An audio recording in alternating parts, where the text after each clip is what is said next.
সালমান ফার্সি রাদিয়াল্লাহু আনহু, যিনি পারস্য থেকে আগমন করে নবীজির সান্নিধ্য লাভ করেন,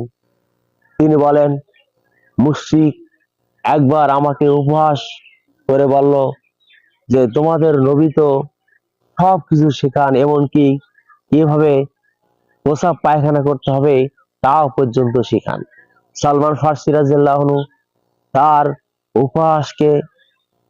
পাত্তা না দিয়ে ঐকান্তিক ভাবে গ্রহণ করলেন আর বললেন, হ্যাঁ, আমাদের নবী সব কিছু শেখান,